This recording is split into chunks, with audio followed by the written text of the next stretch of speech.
board does not deal with those, with the administration. Also, I'm not I'm trying to sorry, throw. I'm sorry, there's one more piece that I forgot. On Friday morning, I went up and I spoke with the principal at West and asked her what happened with this. She said that at 5:30 in the morning, she was notified that the all clear was given, they had found the person responsible, everything was taken care of. She said that at that point, she was going to send out a robocall, and she was told by the director of security not to do it, that they would send it out instead, or somebody from the board would send it out instead.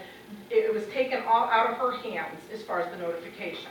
So that was 5:30 in the morning, and that call didn't go out until after 9. So, I'm sorry, I forgot that piece. So I guess I'll turn this over to the administration to answer, because we were informed during that period of time, so. Couple of issues. She's right. The director of security did say don't launch a building level call, because we don't want multiple buildings each doing individual calls. We're going to do one call. The call launched at 8:45, so it is quite a bit later than 5:30. And another parent who called me had the same question.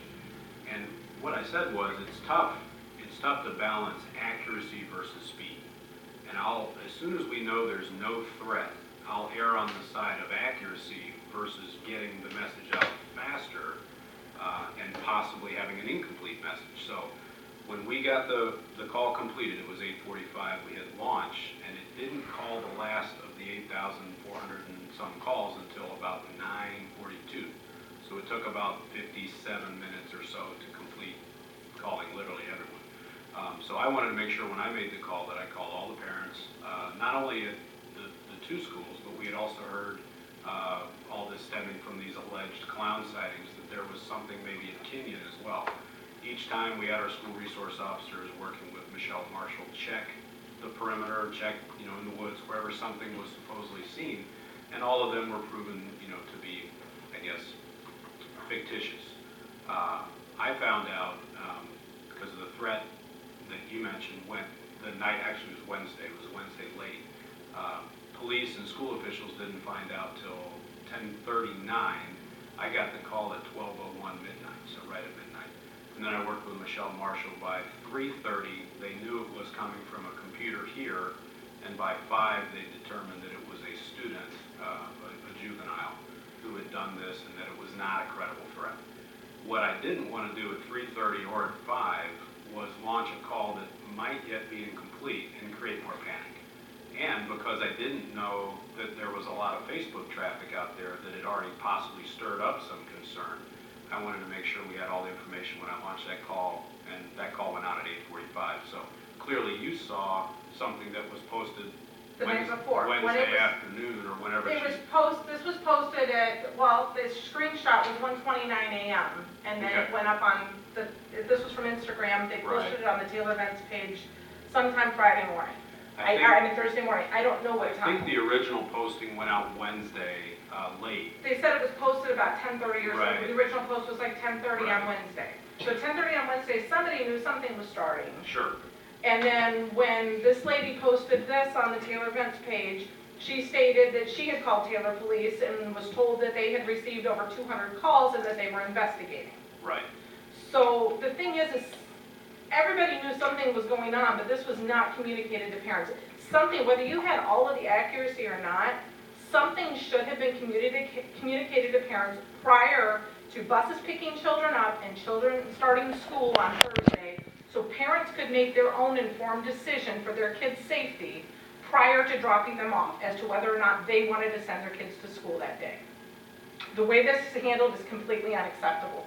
I am understand not your frustration. okay with this at all. I understand your frustration. Because, like I said, the police couldn't even give me a straight answer, and for him to tell me, it's not credible, but it's your choice whether or not you send your kid to school, and then I speak with your secretary, and she tells me, I know nothing about this. At that point, I finally got a hold of my husband, and I had him go pull my kids, because that completely blew my confidence that I had after I spoke with Amy, with her telling me the situation was handled. Because now the superintendent's office doesn't even know anything about it. Well, unfortunately, I've been working on it since midnight, but the last thing I want to do is give imperfect information. So- Something should have gone out though saying that you had noticed that there'd been a threat made against the school, you're working with the police, and more information is forthcoming when you have the details. And if we had been at that point at a time of the night, because another parent said, I want to call at 3 a.m. I said, I respectfully disagree. I'm not calling the parent group at 3 a.m. To alert them to something that's yet incomplete. But you send it out at 5:30 when there's snow days, That's there's a correct. problem with the buses or anything else. And This should have gone out same kind then of when situation. the Yep. principal wanted to Yep. send it out. And had we been at the point where we were confident that everything we knew at 5:30 would have potentially led to a school closure, then that's the message that would have gone out. So we continue to work with the police to make sure that although there was one student, it was alleged were there more, they were Right. still looking into that, so. So exactly, which is all the more reason why parents should have known, where I should have been able to make that choice Yep. before leaving my kids there and Right. knowing nothing about this. That was my decision to make, and you Sure. completely took that away from us.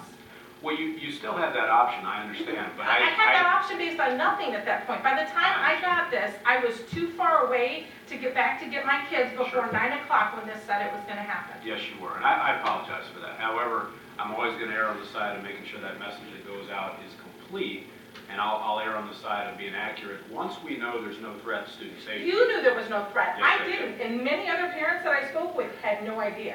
And And that's not and right. that's the black hole of the social media world that we're in, because I don't know what you know. I only know what I know, and I hadn't seen lots of stuff blowing up, nor had I heard that until about 7:50, that I had the Kenyon principal say, hey, I'm getting some traffic here on my page, can you include me? So at that point, we realized, well, let's just not do 2 middle school calls, let's do a district-wide call. So, again, had I known at 5 or 6 or at 8:30 or whatever you knew it before I did, that there was a lot of Facebook traffic. I'm working on my end with the police and the school security office and trying to make sure we're taking care of safety. So- But I do understand your frustration. So in the future, is this how this is gonna be handled again? Well, I think every Or what's situation gonna- is different, with safety being our first and foremost concern. It just, to me, it doesn't demonstrate that safety is the first concern when parents aren't notified and able to make that decision. Like I said, I understand complete information, but you had to have given parents something. Parents deserve to know something was going on. Parents, you're right, parents deserve good information, and I'll err on And the in a side of. timely manner. Yes, Because exactly. if this is how stuff's gonna be handled, my kids are gone. I will pull them from the district. And I have been very supportive of this district. I've been at many school board meetings, speaking out in defense of my children and in support of my children and trying to make sure that they get the best education that they could. And I have been behind the Taylor teachers and everything. But this completely shakes my confidence in this district. Because this is basic safety and basic communication. Allen Park schools, if there's a lockdown because of an intruder in the area, there was a robbery in the area, whatever, there's an email or a robocall that goes out just letting parents know, hey, this is what's happening. It's not to panic anyone, it's giving parents that information.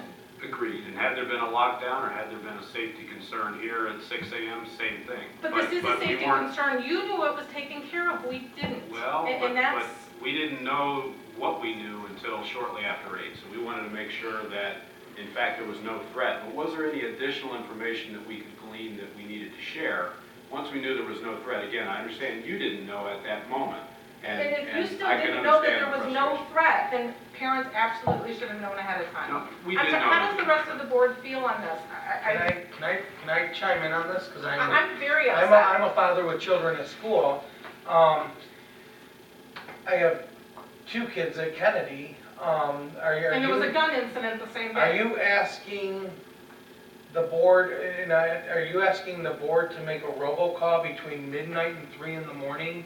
Even at 5:30, when you do the snow days, would have been fine. It's something prior to kids getting on the bus and school starting, just to know if there's a situation, you guys are aware of it, you're working on it. But Something. here's how I look at it with the security of the school. Perfect example with, you were just talking about the gun incident at Kennedy. I got 3 phone calls within 5 minutes that somebody tried shooting up Kennedy. Facebook is about the most uncredible information you will ever get in your life. And I understand where you're coming from, but you gotta understand, we have all these students that they're obligated to come to school, and we're obligated to protect them. But if, and I know you have to take every threat serious, but again, Facebook is the most uncredible information you can get in your life.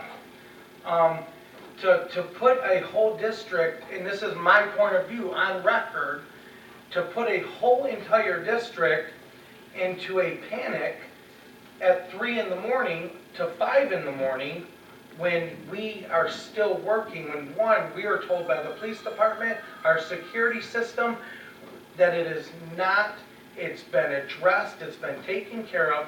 We don't know what we don't know. And like Ben just said, we don't know that you're panicking. You're one You should parent out of assume all. parents, it was posted on social media, you should assume, And that's what I'm saying, but it was And I'm not also saying posted 3 in the on morning. social media, it was also posted on social media that somebody came into Kennedy and tried shooting up the school.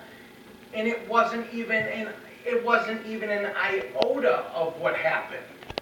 So if we take social media and let it run our lives every single day, I think the world would be under a nuclear attack right now. I understand that, and that's not what I'm So- asking for, but this is something you guys felt was important enough that you involved the police, you had a full investigation, and at 5:30 in the morning, you had some answers where something was gonna go out. But we did nothing our went out due- until after the fact. We did our due diligence of what we needed to do step by step, just like Kim here saying she didn't know what was going on, but you know what? She put you on hold and got answers for you. If I made a call and then somebody said, I don't know what's going on, I'm gonna put you on hold, okay, cool, we're all human. We're all human, nobody has superpowers here. No, but something at the like end of that, the if day- you're still investigating, But we were in the all people that process. should know, the superintendent and the, And I We're understand, all- don't think I'm trying to be argumentative with you, I'm just saying, we as a school district has orders of operation and a process that we gotta go through to, and again, it's a motto in my house, you don't know what you don't know. I'll speak for Ben Williams, I apologize that you panicked, but we did our due diligence from midnight all the way until we found out that it was not even a credible, it was some kid playing a prank. Once we found that out, it was, it was almost, okay, we took care of it, we got it, it's not even, we're not, and if I'm saying on my behalf, I'm not putting people through mass panic. I'm not gonna send a robocall out at 3 in the morning saying that the schools are gonna be blown up, because if you do that, people are gonna nail Facebook. People make up their own lies on Facebook. And we've been dealing with this, I've been on this board for 2 years, and Facebook is the most uncredible amount of information that you will get in the start to the end of America. So that's what I'm saying, I'm on your side with the security, but at one point you do have to say, you did your due diligence, you guys got to the point of it, I'm terribly sorry that you panicked. I'd panic too if it was my children in that school, but I would also say, okay, they did their due diligence.